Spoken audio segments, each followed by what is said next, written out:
Hey everyone, welcome to another Facebook Live. I'm your host, Jess. And I'm your host, Lauren.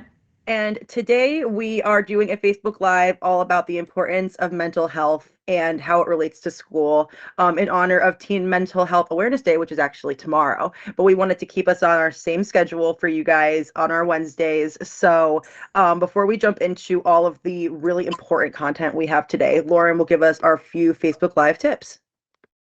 Sure. So just wanted to start off by saying thank you for joining and prioritizing your mental health enough to be involved in this conversation. It's never easy, but there's a dog, which is Yep. always good. But it's good to take the time out to really to think about the state of your own mental health and ways that you might be able to improve it. That being said, we love conversations in the comment section. So if you have any questions or thoughts, feel free to leave those in the comments, but we know that this can be a very personal topic.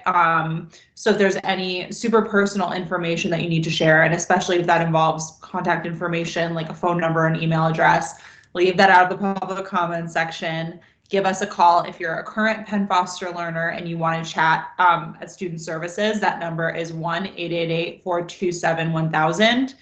If you are not yet a Penn Foster student, but getting an education is something that you feel could positively maybe benefit your mental health, you can call our admissions department at 1-888-427-6500. So those out of the way, let's have a great conversation today. On our agenda coming up, we're going to talk about the importance of your mental health, tips for mental health wellness for teens and high school students especially. But just so you guys know, this conversation can pertain to anyone. So if you're not a teen or in high school at any age, you may benefit from this live today. We'll talk about how to manage stress, especially in high school, but in general as well, and how online learning can be beneficial to those who struggle with mental health. We'll also go through some resources and touch on Teen Mental Health Awareness Day. So to kick it off, let's talk about the importance of your mental health and well-being. And I'll start off with a disclaimer, and then Jess can talk through the importance. But just to disclaim, the advice that we give here today is just only based on our own personal experiences with mental health or what we've seen and heard. This is by no means meant to diagnose or treat anyone. We are not trained mental health professionals. So if you need help, please make sure that you're talking to a friend, a parent or guardian, your doctor, or someone in your life that you trust. That being said, let's get into our own opinions and advice, again, just from our perspective. But Jess, do you want to talk a bit about the importance of your mental health and well-being?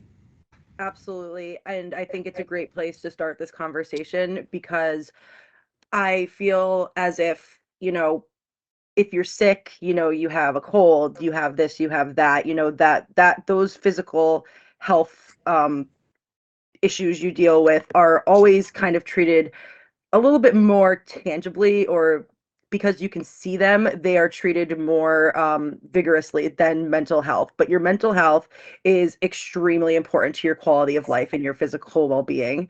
But like I said, it can still be very, very often misunderstood and feel like something you should be ashamed of, and can cause someone to struggle throughout the day in school and in our personal lives. But, if you take anything away from this conversation today, we want you to know that it's not something you should be ashamed of. And, we want to provide you those resources and these tips and tricks to help. We all have different brains and different experiences that play a part in how we think about the world and things going on around us. I mean, we are in crazy times, as we all know. So many things coming, between COVID-19 and, the economy and all of these things. It's really easy to get really wrapped up in your own head about your feelings, especially, hearing opinions from all over the place. So that just goes to show that everybody's mental health is going to be different, right? The way that you look at, the state of the world and the way I look at it might be very different, but that doesn't mean that our our opinions and the way that it makes us feel in our heads is less valid because our opinions are a little different. Some of us might need more support than others, right? You might be able to say, oh, well, I get sad or I have this or I have that. But sometimes for somebody, it's so overwhelming that the little bit of extra help is actually very, very important. And if you are one of those people who feels like they might need a little bit of extra help, that's okay. And it's nothing to be ashamed of. And also, your mental health really can impact more than just your emotions. It can have a huge effect on your ability to focus, your self-esteem, and believe it or not, your physical health. A lot of mental health, issues tie back to your gut health, the way you can feel, your sleep patterns, which also affects your physical lots of things. Make you feel more tired and irritable, headaches, stomach aches, like I said, it's all tied back to right up here, right? And when you're not feeling 100%, your ability to manage those additional stressors that are like, everyday things can really be impacted and can feel extremely daunting. And that means if you're already feeling bad, you can end up feeling worse because all of these things start to pile up.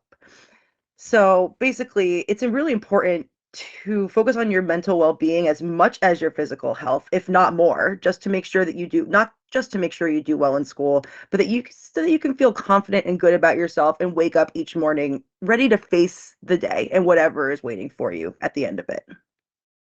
Completely agree with all of that, Jess. I think all of us, either whether it's ongoing or whether it's situational, have experienced mental health challenges. So it's completely normal to have mental health struggles. I love when you called out how when you're already not feeling great, those additional day-to-day things could just become so much harder. I think too, when those day-to-day things begin to feel really bad, is like probably a good signal to know when you're not in the best place. There was a time where I was like leaving the house and I had a coffee cup in my hand and a little bit spilled, and I just like threw it on the ground and was like, I can't do this today. And like that was the signal to me of just like, I'm overwhelmed. Like it's not just about the coffee. It's not just about whatever. If you feel like you're getting snippy with people, if you feel like any little task is like moving a mountain, it's probably a signal that it's time to like really focus in on how you're doing mental health wise and emotionally, and check in on those emotions. So this week, today, every time, but especially right now we were watching this, it's a great time to kind of do a little self-evaluation and think, have things been feeling like they're piling up? Are the little things starting to feel like big things? Am I not treating others the way that I normally would like to? And that's when it's kind of it's time to really invest in prioritizing your mental health. I couldn't agree more, Lauren. I think to your point about, just taking a step back and realizing that it's not about, the spilled coffee, and it's not about the weather, and it's not about all of these things. Sometimes it just takes somebody saying, "Hey, how are you doing?" And this is a great, right now that is what we're doing. We're asking you, "How are you?" and giving you, the opportunity to say, "How am I?" and taking that step back and really think about it. So, like Lauren said today during this live, take that moment to self-evaluate, because I think it's really, really important. And obviously, like Lauren said earlier, these tips that we're going to go through next are not just for high school students.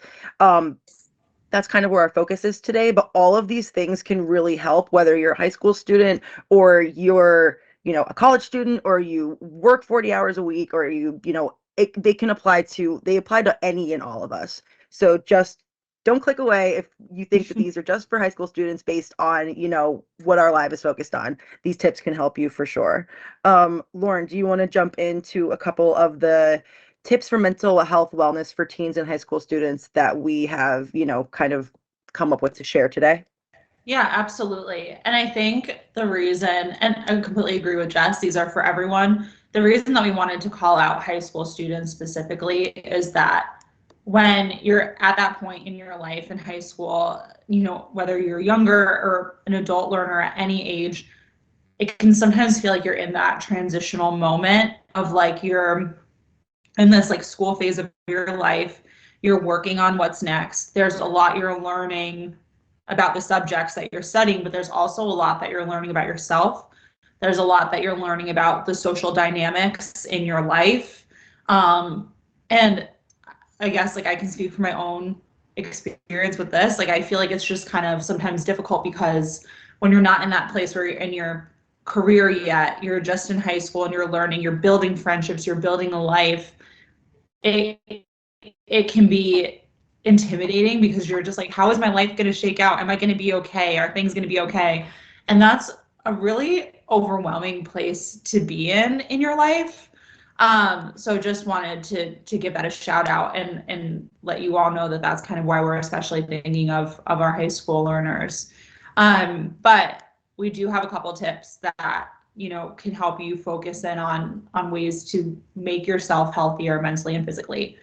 So wanted to start off with two that seem obvious, but they're always an easier said than done thing. And this is the time to do them, which are healthy eating habits and exercise. So starting with healthy eating habits, this doesn't necessarily just mean eating food that's good for you. It's making sure that you eat when you're hungry. Food is what fuels you and allows your body to get through each day. If you're not eating enough or not eating regularly, or if you're, eating food that bogs you down, it doesn't make you feel good, you may find yourself to be tired, distracted, dizzy, angry. And if you let it go for too long, it can impact your relationships and your grades. So, it's finding those. Everybody's body is different.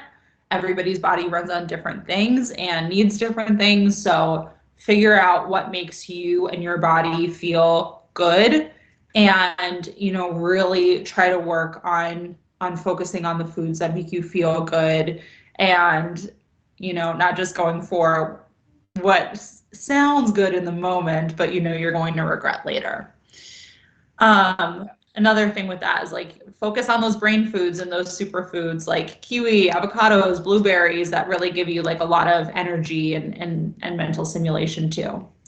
To go with that, exercise. Not everyone is a sporty person. I'm certainly not, and that's okay. You don't have to hit the gym every day to maintain your mental health and your physical health. But going for walks, doing other physical activities, or just getting outside and breathing in some fresh air can make a big difference for how happy and positive you feel. I will say I got into walking last year and I've never felt better. So, if you are able to, exercise can be different for everyone. And there are ways that you can exercise based on everyone's individual abilities. So no, that may not be the route for everybody, but if there's just an option for you to go outside, breathe in some fresh air, lift some arm weights, go for a walk, whatever is right for you.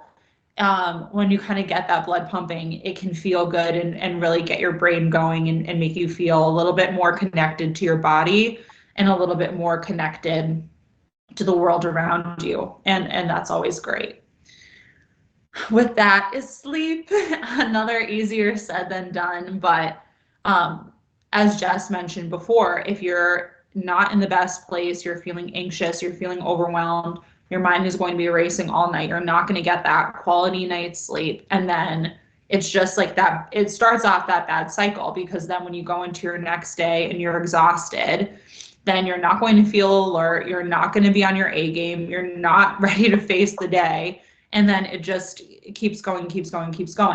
So there are some things that you can do to improve your sleep, like limiting screen time before bed.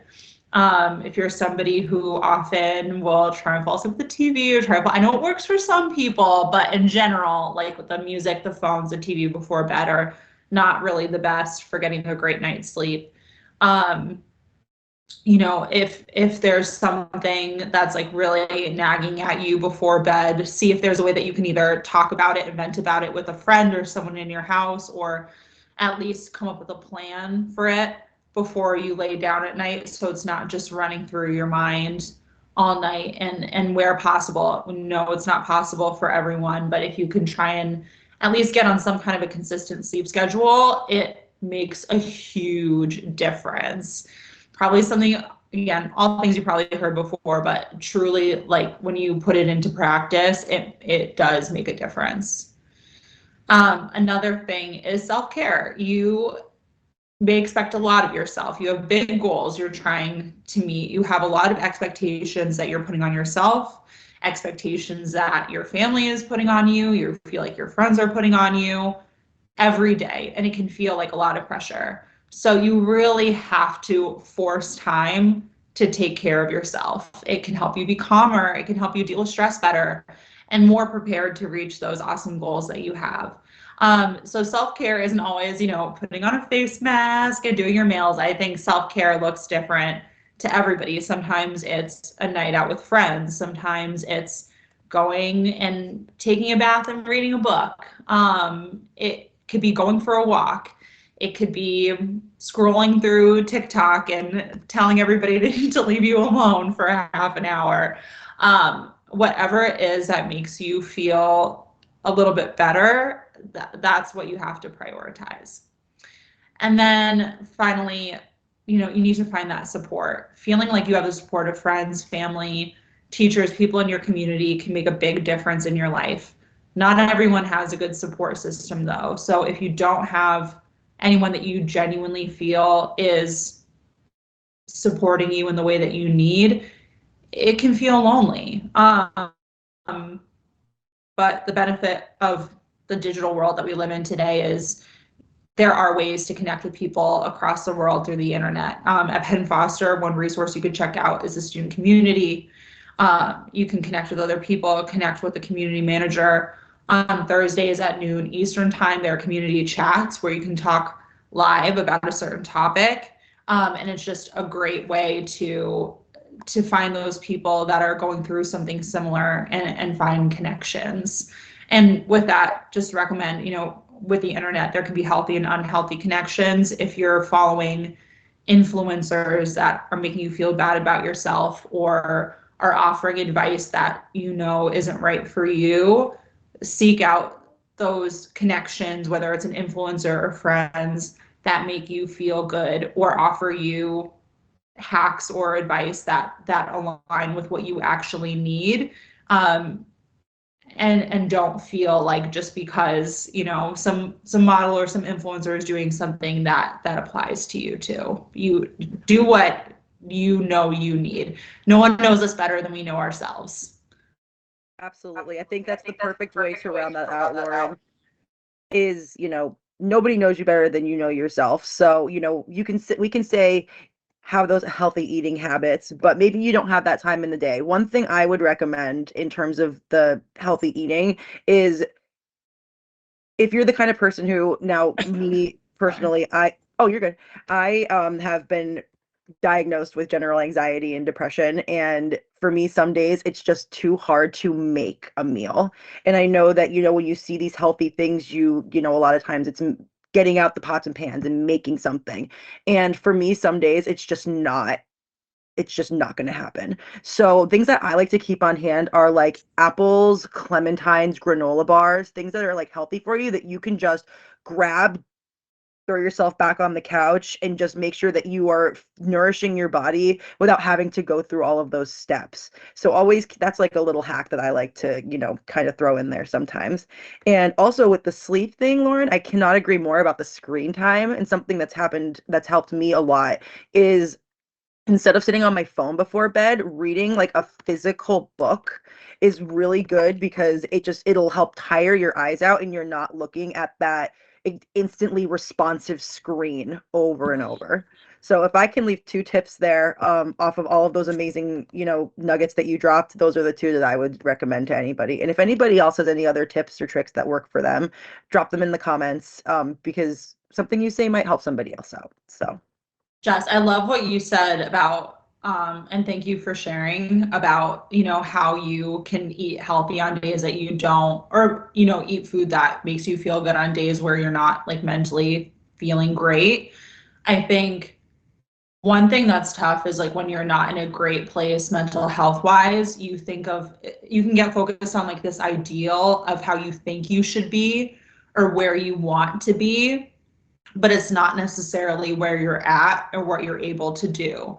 So you might think like, oh, I need to like suck it up and cook myself this like awesome meal. But the reality is when you're not feeling great, something like that can only make you feel worse if that, you know, is how you would respond to that. So it's kind of being honest with yourself and then maybe planning ahead, like when you shop at the store, like I know this is going to be a hard week for me. Maybe I can have a couple like grab and go snacks that I know make me feel better, and have those kind of proactively lying around and not try and force yourself to be something you're not or force yourself into a situation that's not actually going to work for you in the end. Could not agree more. I think that actually ties into our next section, which is really cool, is we came up with some tips that are specifically, to manage stress in high school. And the first one that we have here is set reasonable expectations. So just like you're saying for yourself and your eating habits, be honest with yourself, exactly as you said, and say, this is not going to happen. And I don't have to force myself to suck it up. I can just make my expectations for myself a little lower today than I do every other day. And I think that that's 100% okay. And that same principle applies to your online high school or your high school education. Don't stress yourself out by thinking you can do everything perfectly the first time, or you can accomplish more in a day than you have the mental or physical capacity for. That's something that I think can go through a lot of things in life, but particularly when you're in school, that is a really, really big one. And I think too, you put the expectations on yourself, but then you also have your teachers and your parents and the people around you, and you're comparing yourself. And don't let those outside factors that you can't control influence the expectations that you set for yourself, because you're the only person that you have to make happy and proud of at the end of the day. Um, Another thing for managing stress when you're in high school is making time for things that you love and knowing that school is not everything. Um, your life can't be all about school, right? You have to take time to do the activities you like, whether it's reading, watching TV, hanging out with friends. Like Lauren said, scrolling through TikTok. And sometimes I beat myself up for sitting on TikTok and scrolling through TikToks for 30 minutes, but sometimes I just need to do it, and it's okay. And and I think that that's, something that we can all do for ourselves, not scrolling on TikToks, anything you want, that give yourself the grace to do the things that you love and not worry, oh, I'm out with my friends, but I really should be at home working on school, because you can pick it back up later and you're going to be all the better for it because you prioritized what you wanted to do and the things that you love. Um, Another good thing is having a study schedule. Scheduling your study time out can make sure that you balance the work you need to get done while also having fun working in your life. That doesn't have to be every hour of the day is like I'm blocked off doing this at 2 from 1 to 2, and then at 5 to 6 I'm going to do this. If you tell yourself, "Hey, I'm going to get a couple things done during the morning today, then by nighttime tonight I will be free to do whatever it is that I want to do, whether it's take a bath and read a book, throw a movie on the TV, any of your hobbies." So it doesn't have to be, get a planner and mark down every single hour. But if you set, a loose schedule that says, I work in the morning, I do the things I love at night, that'll just, keep you from feeling like you're not doing the things that you think you need to be doing. And finally, just asking for help. Your teachers are there if you need help. Don't stress yourself out trying to figure out a problem on your own. Um, Another, like Lauren said before, the student community is always there also for our Penn Foster students. If you need help or you have questions or you're wondering if anybody else is struggling with a particular, lesson or part of the program that you are also struggling with, you can jump on there and talk to your peers, talk to the community manager, and you might not be alone. And sometimes realizing that you're not alone is half the battle and really can help you reframe in your mind how you feel about that particular challenge or the stresses that you're facing. So, Jess, one thing that you talked about that I feel like could be good to elaborate on is setting that study schedule. I know sometimes for me, when I'm feeling really overwhelmed, it could be helpful to kind of go on autopilot with certain things and not, it's just one less thing you have to plan, one less thing you have to map out and budget time for and all this stuff. So when you already kind of have somewhat of a schedule for your day of having that study time, making sure you eat a good lunch at a certain time, making sure you're getting to bed at a certain time. It can kind of take over that, like, what do I do now?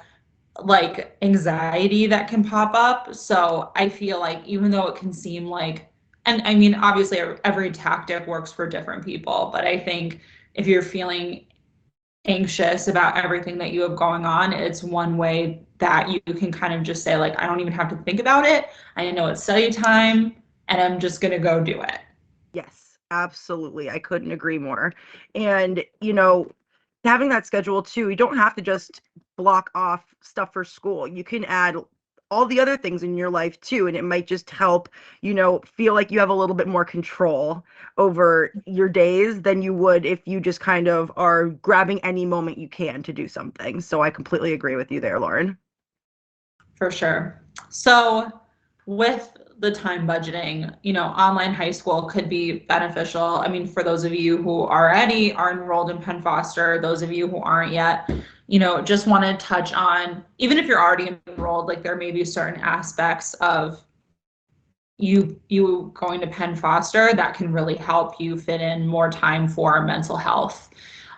So one plus, of course, is that while online school comes with its own stressors, I mean, high school in general, any schooling program, you can't say that there'll never be stressful moments. You're pushing yourself, you're learning new things, and any change can come with moments of stress, and that could be a good thing and that could be healthy.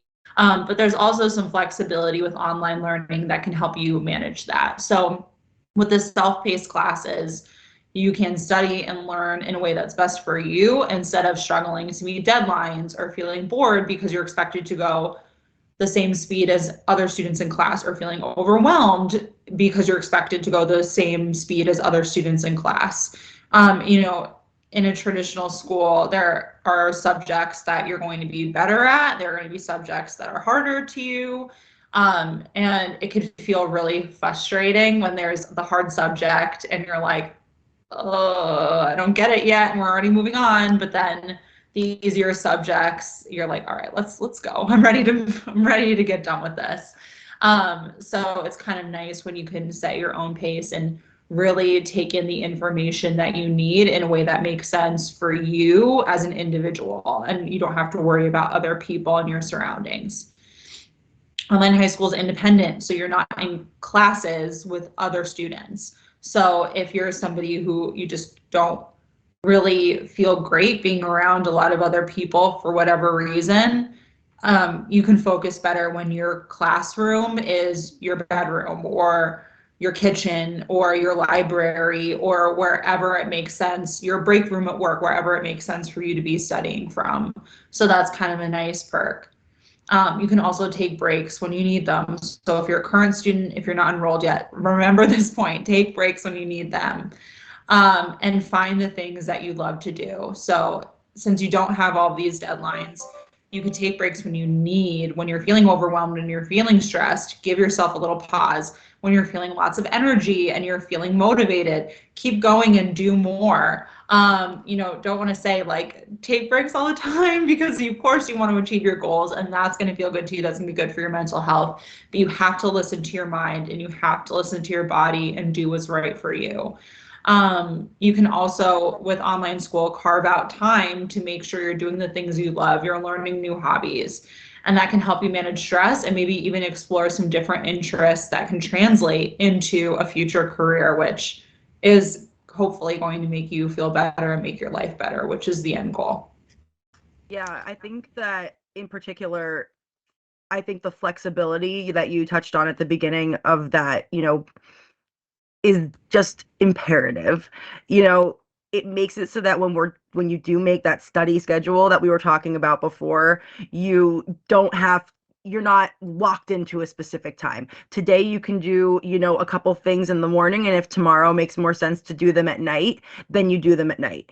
And having that flexibility just gives you the ability to do the work when you feel like your brain is working at its best, and that's overall only going to be beneficial to you in the long run. Really good point.